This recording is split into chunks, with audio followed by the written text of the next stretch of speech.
Okay. Um. Good. Good evening. Good afternoon. Good morning, depending on where you are joining from. So we are live now, and we are on another session. And I have a very special person today who will be taking us through securing and monitoring on Azure data storage. But I need to tell us about Mr. Koffi. Koffi Adai is a technical account manager at Sophos and is a Microsoft solution architect. Mr. Koffi is passionate about tech and innovation with a constant drive to learn more. Thus, kicking off today with the latest trend in the process-driven activity for him.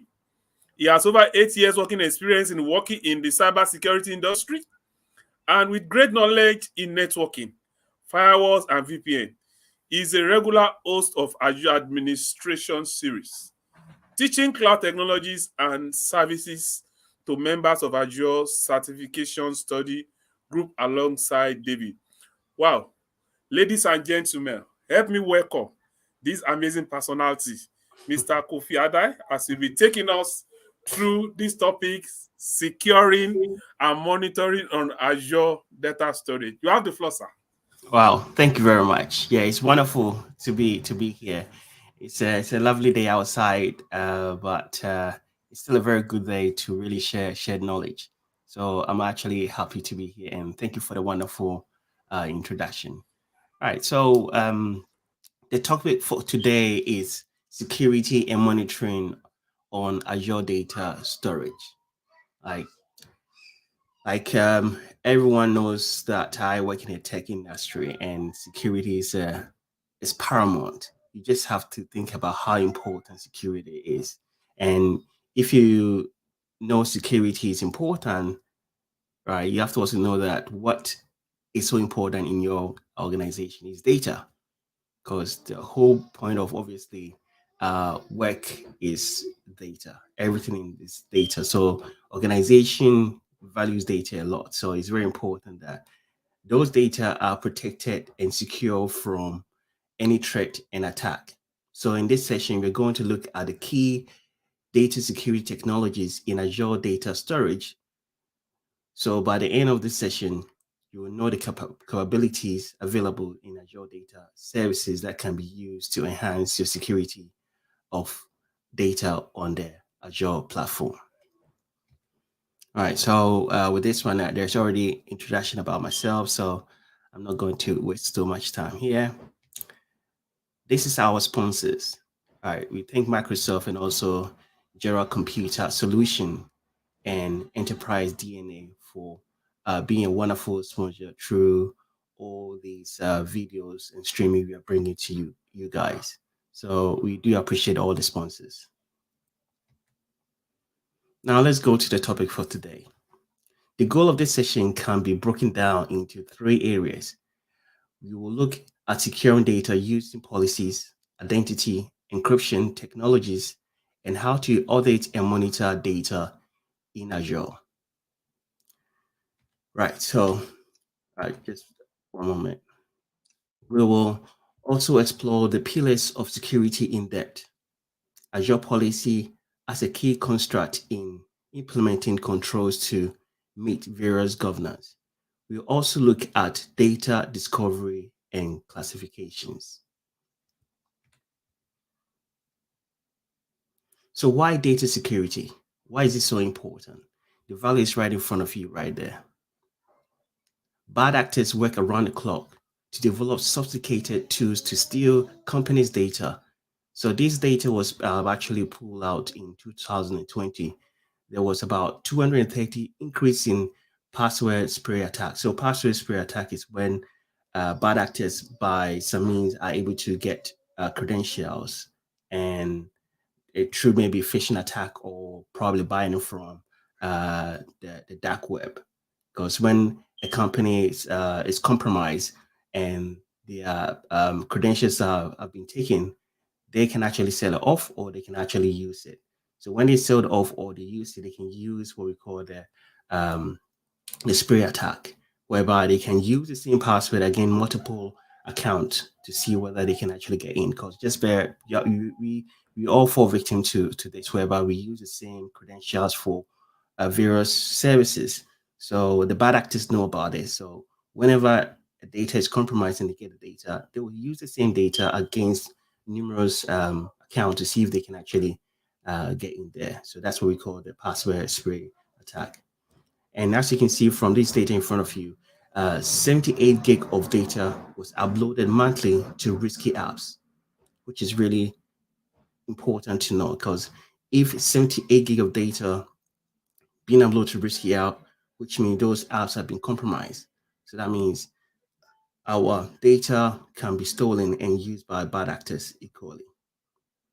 5 billion attack driven signing detection and one third of attack on enterprise account involved phishing. Data is everything, so an organization must protect it. You see, there are many ways that the bad actor will try to get the data. The good guys will obviously will try to find ways to protect and also improve security, but equally, the bad actors are also working around the clock to find ways to circumvent all the work being done. So we have to be extremely vigilant that security is at the core front of any organization. Even if you look at Microsoft World Architecture Framework, security is part of it because we need your data to be extremely secure. That's when you see we are really well architect environment. There are a number of ways to usher data protection, and it's important to have as many layers of protection as possible. So when you are infrastructuring your network or your organization, you don't need to just think about, okay, I got password, so it's enough.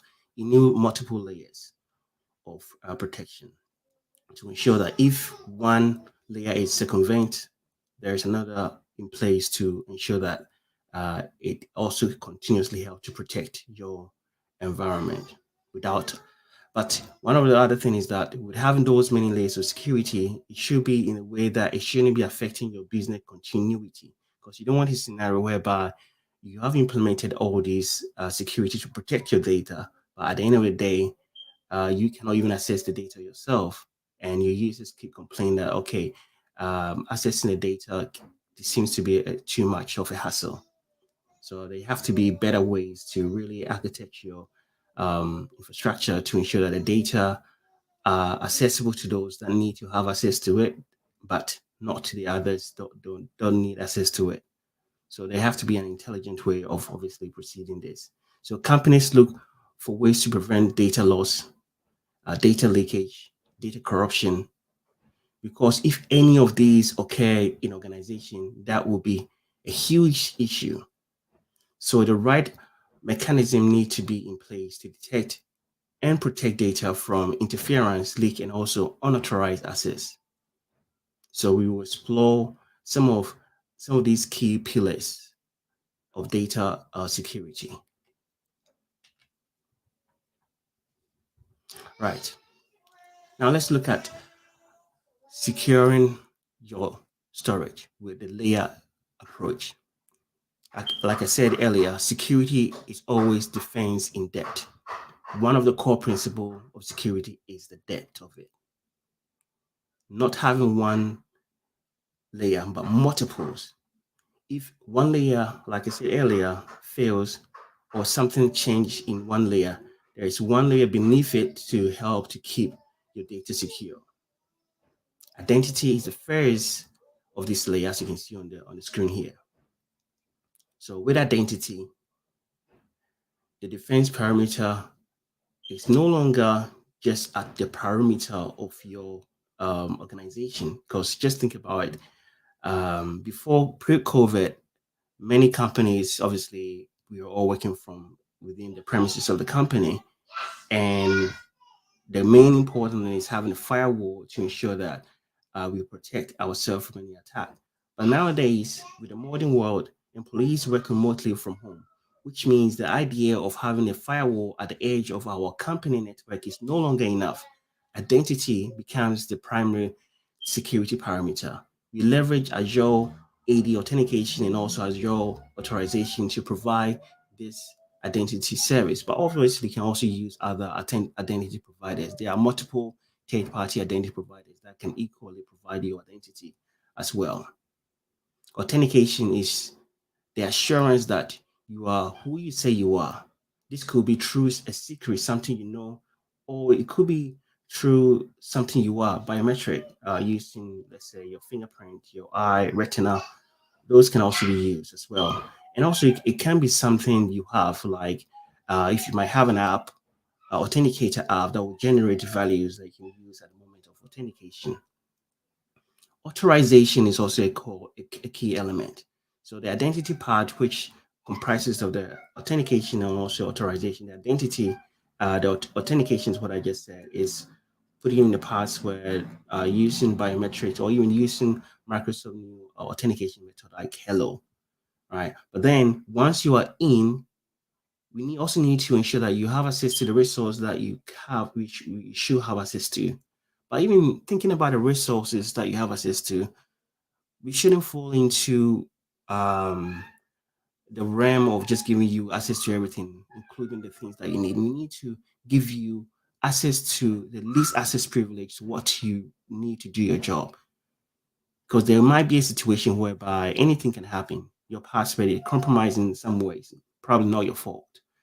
So we need to ensure that even if that happened, you it's the bad actor is limited in obviously what they can actually do. So that means the scope of access of that identity have to be limited to just the work that person, the identity associated with it need to do.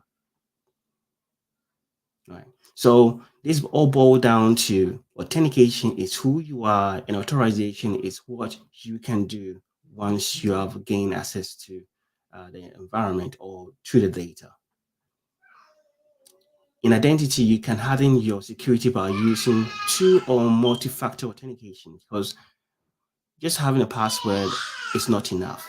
You need to double it up because anyone can get your password. But then if you're using what we services like Duo or even Microsoft multi-factor authentication, then the bad actor should also have, let's say, the device they need to further authenticate to get in as well.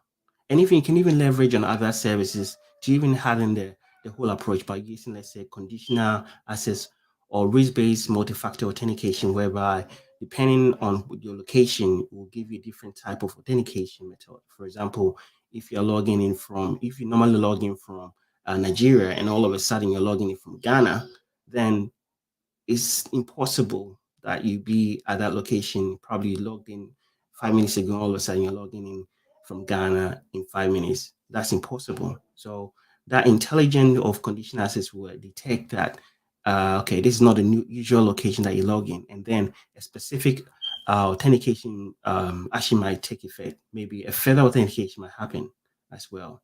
And you can also use risk-based authentication, whereby depending on if, let's say, the IP address you're logging in from is known to be um, malicious, then further authentication can happen, or even probably can even block them, even though they've added their right credentials.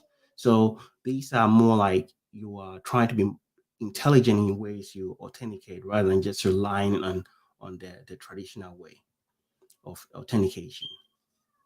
And also, you can also leverage on identity protection, whereby Microsoft have intelligence and also they know certain password that has been leaked, and they can see whether your users are using the same type of password.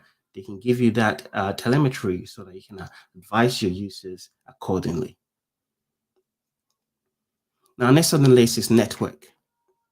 So let's look at the network. It's still important because using your networking, you can limit access to data at the network level and only to the service and client that need the access. This restriction can be based on IP address or even based on virtual network services, base, endpoint base as well. Or even you can use a private link as well for to avoid going over the public internet.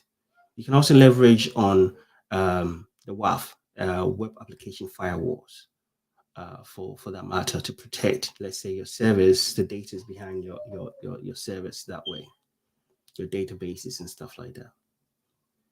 Next on the list, as you can see, is DLP, data loss prevention. One of the important aspects of DLP is data classification. Is becoming a very important element here because many companies are now subject, especially in Europe, they are subject to GDPR.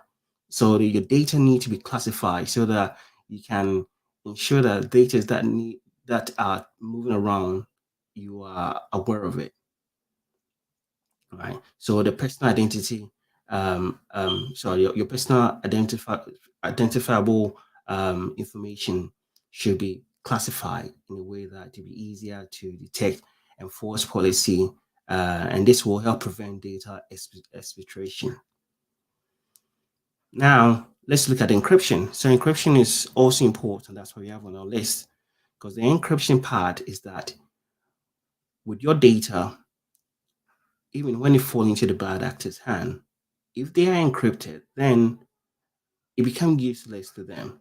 So that means we need to consider encryption. In Microsoft, what they do is right, they provide encryption at rest for Azure SQL data, Azure Cosmo DP, and also data lake as well. So those data on at rest by default, they are encrypted, but you can obviously use your own kind of encryption, your client side encryption as well. So by default, it's protected by using the managed services encryption for that. So data encryption at rest is available for all services, the software as a services, platform as a service, infrastructure as a service, and like I said, for by default, their let's say their storage account and SQL database at rest, they are encrypted. And another key element is that data in transit. We move data around. The whole point of having the data is that at some point the data has to be transferred somewhere, probably through the public internet or even through a secure channel. But the key thing is that those data have to be encrypted. Right. So using encryption in transit like HTTPS for even when it's being computed as well, you can also use it. So when it's in run, there's you can also encrypt it as well in that sort of way. Now let's look at availability. Availability is very important because you might be thinking, okay, the bad actors, all they want is that they want to get my data, but they can equally impact your business by ensuring that no one gets access to your data. So you can use DDoS attack to flood your network to ensure that no one can even get in. That will affect your business as well. So it's crucial that you take that into consideration and uses services like DDoS protection to ensure that in the event of those situations you are well protected, or even making sure your data is resilient, leveraging on redundancy, replication your data, multiple location, and those things are really, really important to ensure that your data is not affected by any denying of service. Okay, so the last one on the list here is auditing and monitoring. To know what is happening on your to your data, you need auditing. We need to monitor our data to see who access the data, even the health of our data, or the service that is holding our data. We need to monitor it. We need to identify the trends, what is normal and what is not. Set up a baseline of what our network normally is so that when abnormality occurs, it's easier for us to pinpoint that this is not the normal way these data is assessed, or we can identify that these data has been assessed at a location that we do not obviously have customers or have employees. So it's important that we audit and monitor to understand exactly what is happening to our data. So auditing is important. You can see who did what at what time when they did it. and we can feed it into other signals or other telemetry that can give us an indication of the threat and attack on a network. So auditing and monitoring are huge in terms of security. Often you will see this level of security simplify into what we call the CIA, confidentiality, integrity, and also availability as well. I think trust is also in a mix as well, because nowadays there's what zero trust, ensuring that your any access to your data, you verify everything, you assume a breach, and also you give the least access to a user so that it does not, if anything happen, it doesn't really affect you so much. Even other things you can also implement is, let's say, for a network perspective, you can obviously segregate a network to avoid the blast radius. So if anything happens, if the network is compromised, since you've segregated the network into subnets, you avoid the blast radius so that it's not like a full supernet whereby if one network is compromised, that means your organization is affected. So those are some of the ways. Right. When we're talking about Azure, you can never go away without talking about Azure policy. Azure policy is something that governs the entire Azure cloud, because in a cloud, governing is very important. Just think about it. On premises, when you need a resource to be created, resource to be accessed, or you need any request, you go to your IT administrator. But in the cloud, this is different. In the cloud, we're in a world of DevOps, of this constant innovation, constant integration, constant deployment, constant delivery, but we still need to control. That's where Azure policy comes in. It provides the guide rails to apply to enforce these controls. Maybe you want to restrict a data storage to a specific location, or even maybe you want a specific diagnosis services to be turned on, right? That's when Azure policy do its job. It enforces certain things. I mean, nowadays, data sovereignty is also important. You move into the cloud, but you want your data to be localized, but still stored in Azure database in, let's say, your local region. Azure policy is the man for that. This will avoid users from just setting up, let's say, SQL or data or storage account in regions that they shouldn't. You enforce it at that I mean, actually you can enforce it at various levels. All right. So policies, and we have what we call initiatives. So initiatives are more like a collection of policies grouped into one object. So that means you can enforce all those lists in just one goal. So that can be applied. So at the, let's say, management level, you can apply the subscription level and also apply at the resource level. So the whole point of this is that it trickles down. If a policy apply at the management group level, that means, or even the subscription level, that means all services, resources beneath the subscription, they will inherit these policies and enforce it. So let's say you want to ensure that your data is encrypted in transit, you can enforce it using Azure policy. There are a lot of built-in policies and plenty more on also GitHub as well. So if you look at the inbuilt policy on Azure and you don't find what you need, you check GitHub. They actually, I think they have it on the main Azure policy as well page, so you can easily click on it and access that. I'll show you momentarily. And even you can even create your own as well. All right, so let me quickly show you that.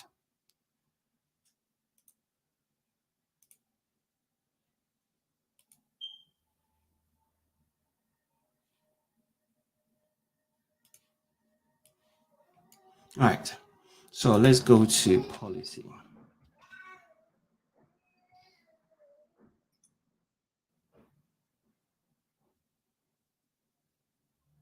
Okay, so policy, as you can see here, you got a very nice dashboard that will show you the overall compliance. And you can see all the resources broken down into compliance, exemption, and also non-compliance. And then you can look into those ones and then obviously ensure why are they not complying and obviously take the necessary action. But the main important thing I want to show you is definitions. This is where you you actually define your policies. So as you can see here, there are a lot of these policies, a lot of them, a lot of these policies. And if you want to search, for example, data, we're obviously looking into data. So let's say SQL, right? You can find specific policy you can actually set on specific services. So let's see what this one is. So this one, we want to run, let's say TLS version 2 or newer.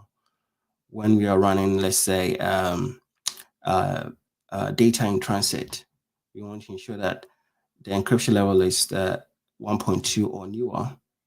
You can enforce this. And you can see the JSON um, representation of the enforcement. What you normally do, you see is that you see the description and you see what the policy, what it will affect. And then also you see the action that it will take when it actually affects. You can have audit, disable, or deny. So this one, the impact will be audit. I mean, it will log it so that you can really run various, obviously, telemetry and report on that. But you can also deny it as well if you don't want anyone that is using this policy SQL database to use any TLS less than what is obviously suggested here. So you can do that as well. So there are a lot of them, as you can see there. So there's a lot. And you can also import some from GitHubs. Can easily get those ones and then add it to this one as well if you want to. So these are the assignments. So as you can see, these shows the ones that I've actually created myself and assigned. You can see that the type, you can see there's an initiative. This will be a collection of different policies grouped into one. And the ones that show policy will be the individual ones as well. And once you set up those policies, you can easily, let me just go back to, easily check out the compliance, see what is being compliant and what is not. And then obviously you can take the necessary action if needed. All right, so let's go back to the slide.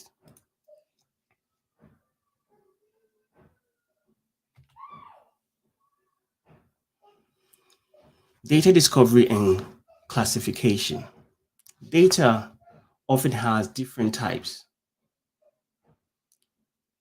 So when I say different types, it's not just about the, let's say, it's a video or a normal music file, or not that, but it's the personal identifiable information, which require different level of protection. So that means you can have a data like a credit card data. So you classify those as, okay, these are credit card numbers, or let's say social security numbers, and then you classify that to as social security numbers, or even financial numbers. So if you talk about in the organization, each organization will have financial account.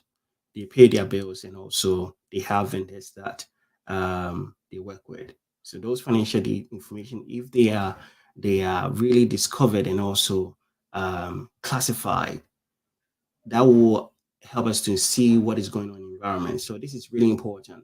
Many organizations are subject to regulation that concern data. Like I said earlier, GDPR. This is European General Data Protection Regulation, and it governs how data can be stored for their citizens. So the key thing is that you don't want your citizens' data to be harvested or get into the hands of the bad actors. So having this compliance by the country or organization, you need a way to identify that are we breaching these compliance or not, right? So that's why you need to classify the data. Once you do that, then it's easier for you to implement certain policies or certain action to take place when there is any data exfiltration or someone decide to let's say move data to their Dropbox, for example. You can identify that and easily know exactly what is going on, and you can even run audits on that. You know who accesses that data at which specific time, which location. All right. So data classification helps to ensure proper controls are applied. Azure SQL database has rich discovery and classification as part of the advanced data security add-on feature. I think I can show you that I don't really have any data in there, but I think it's easier. So if I go to any of the SQL database, you scroll down to security. All right, security. We have the new name is what Microsoft Defender for Cloud. So if you okay, so that's the Defender part. But if you click on that, you will see the security aspect. But what I'm looking for at the moment is the data discovery and classification. So for some reason, it's not working at the moment. Let me just move away.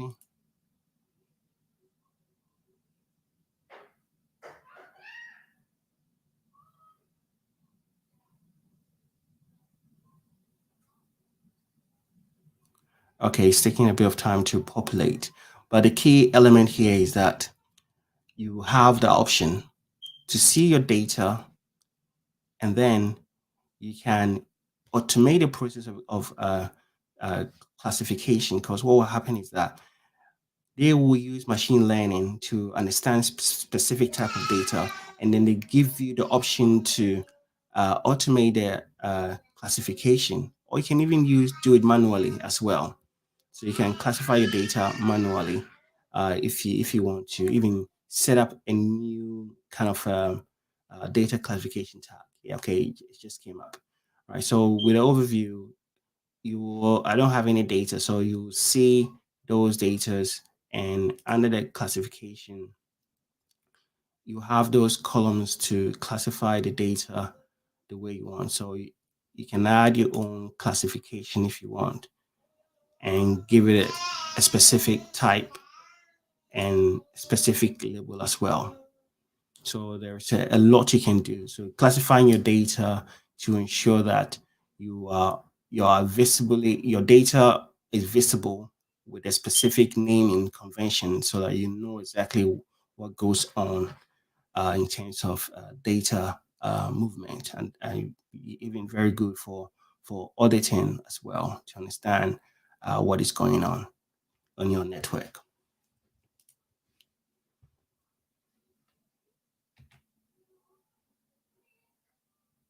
Right. Now we're moving on to encryption. Encryption is the default anywhere possible. So the key thing is here: if it's possible, if the option is there to encrypt, you have to, because that's the main understanding that okay, if my data or my network is compromised, I'm rest assured that the data is encrypting. It's encrypted. So when a bad actor get the data, um, they can it's just useless to them. If you think about the various Azure services, if there is any state that you need to save the data, then you have to save it with encryption. All storage accounts are encrypted as standard. Like I said in earlier, all of the data storage services, you have a encryption option. So let me just bring this up real quick. So if I with the SQL database, if I go down to security, we have the transparent data encryption. So as you can see here, This one is enabled. This is at the database level. I have the option to obviously turn it off. But if I go to, let's say, the server that this SQL data is installed on, then I don't even have the option to turn that off. I can change it to use my own encryption, but I cannot turn that off. Let me just show you that. So if I go to here and let me go to the resource group, and I believe, okay, so for example, this one here, DB, and I jump onto the server, the SQL server. Now let me look for security. So with security, I have the transparent data encryption. So going in there, as you can see there, I currently set to service managed key, but I don't have any option to turn it off. I can obviously switch it to customer managed key. And if you look at this one, so you can use server key or use your own key. That's about it. You don't have any option to turn it off. The same thing applies to storage as well. So let me go to storage account and pick up any of the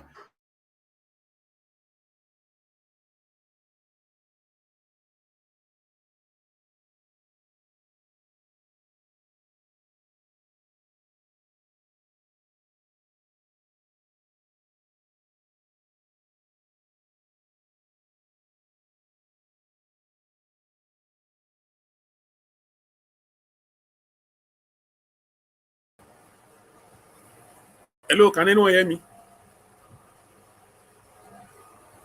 Hello, I want to see our emoji in the broadcast section if anyone can hear me. Can anyone hear me?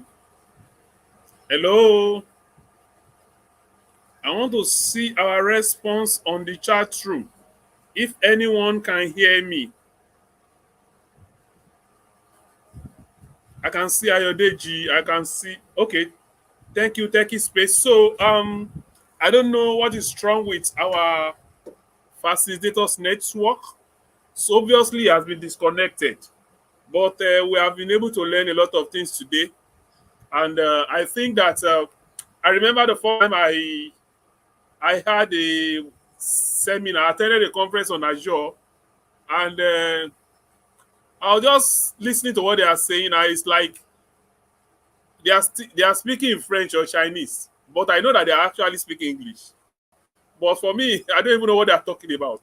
It was so strange. I was just like, "Ah, what's all this one again? Is this one tech again?"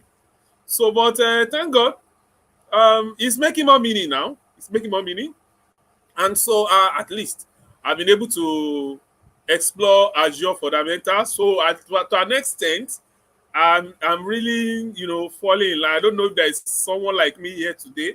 So today we've been able to learn a lot of things.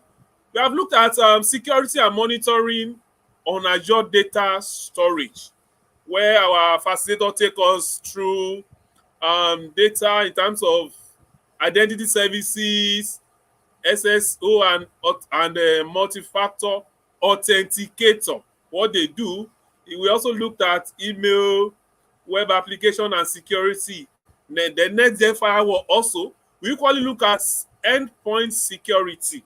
So we've been able to look at all these factors as it affects the topic we are looking at. Don't forget, we are looking at security and monitoring on Azure data storage. We equally looked at discovery and classification of data. Discovery and classification of data. So it's a whole lot of a learning curve for me, and for me, I still need to watch and rewatch this session. We under the discovery and classification of data, we equally look at data discovery and classification as it is built into Azure SQL databases and Azure Synapses Analytics. Um, it's not difficult really. Before, it used to terrorize me when I see it, I just run away. But these days things has changed. I'm getting more bolder and more confident, and I know there's somebody like me also on this call, so it's not difficult. If it's that easy for Mr. Kofi, to be taking us through it the way he has been doing, it means that it's not something out of place. It's not something that someone can learn. You just needs to be more committed, be more dedicated, give more of your time, give more of your energy. I can tell you for free, some of these things, there's a level you get to in this journey that some of these exams you'll be getting it to write for free. You may not even need to pay. And if you become an MCT, obviously, of course, any exam you write in Microsoft, you only pay like maybe 25%. So when people are paying 100%, you pay 25. So can you see? So it's at the point you get to a level that you hardly spend. So for me, even all those exams I've been writing for the past few weeks, they are free. So you too join us. If you are already in the system, you understand what I'm saying better. But if you are not, join us. Techie journey can be very tasking and challenging, but I can tell you it's not something difficult. It's not something unachievable.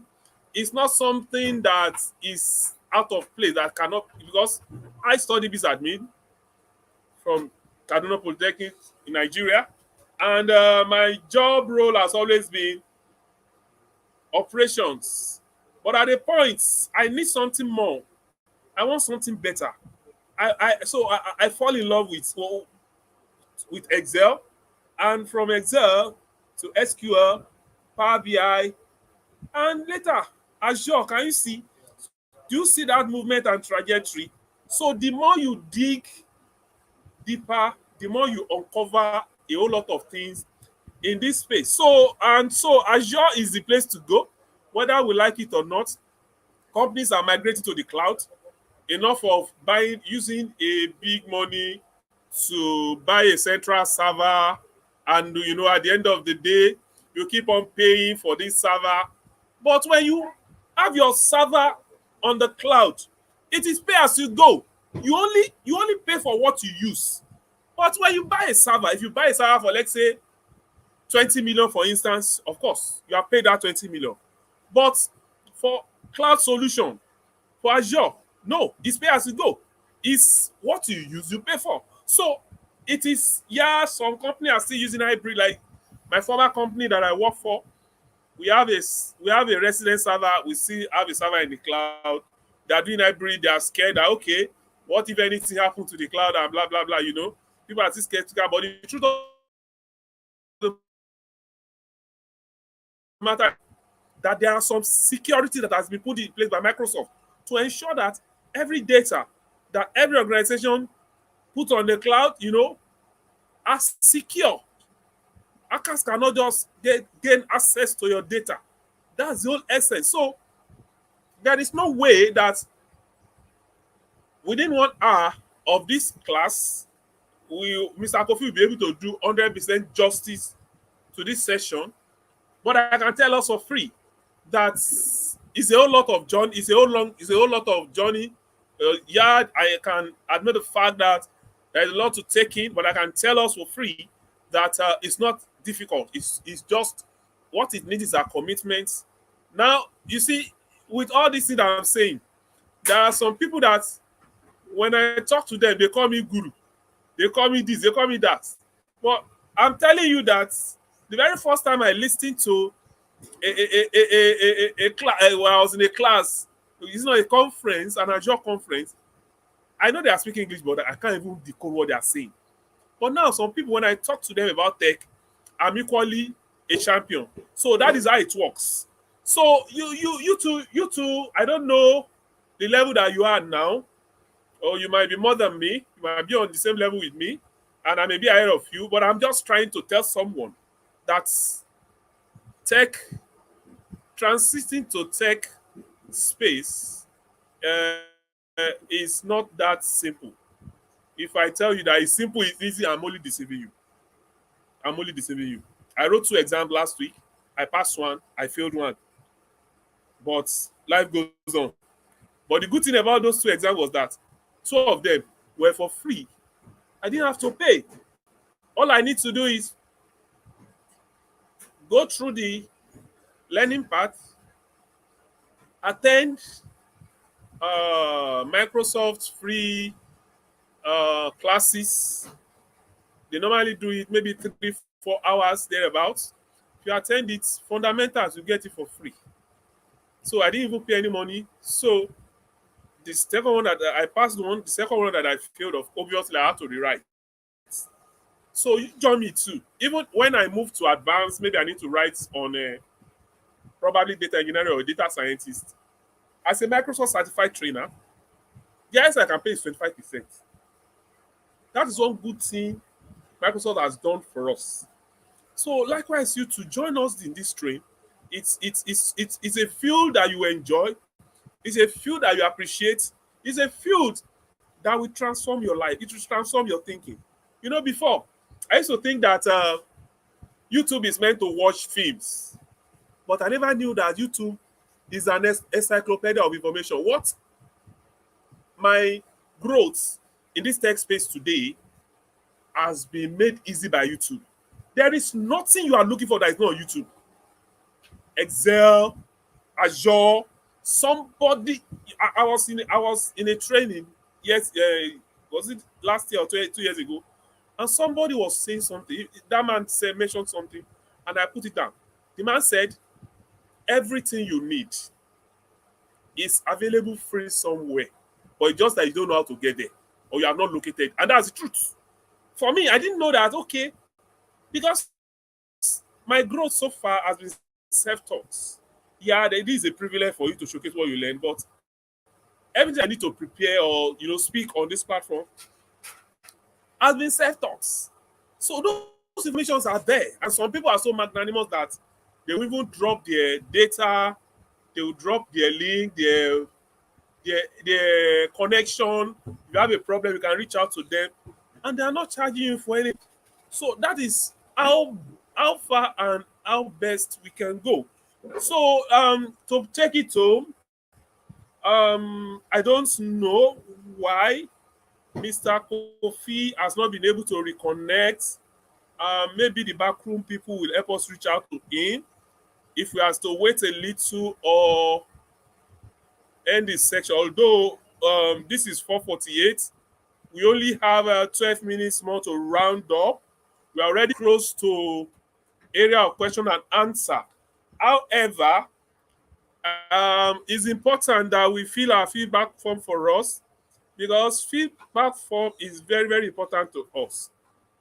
We need this. We need your opinion about our session, because it will help us to improve when necessary and prepare for future classes.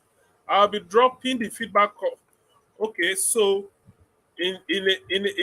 okay, we should be seeing the feedback form now.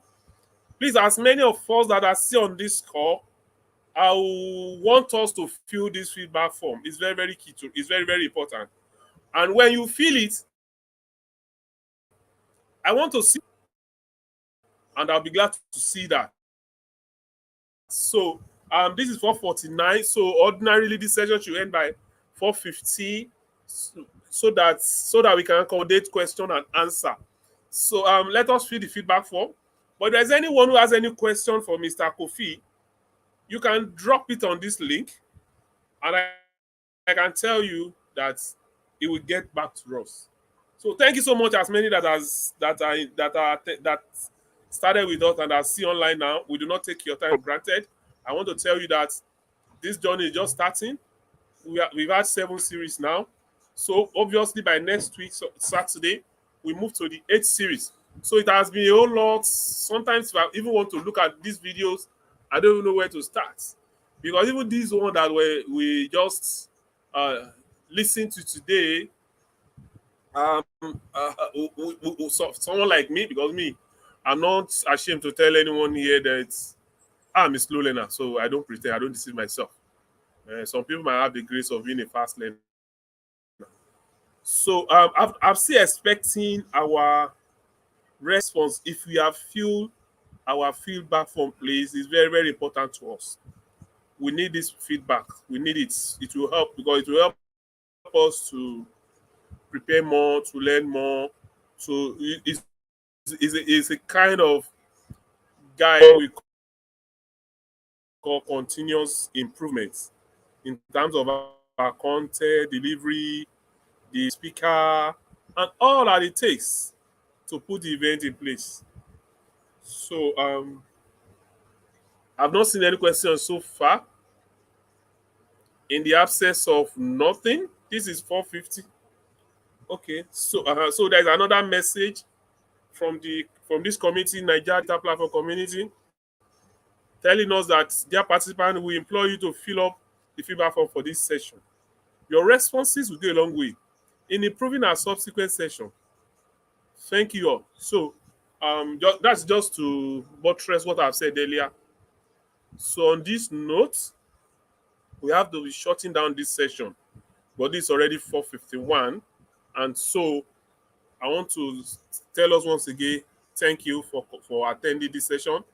See you same time next week. Bye bye.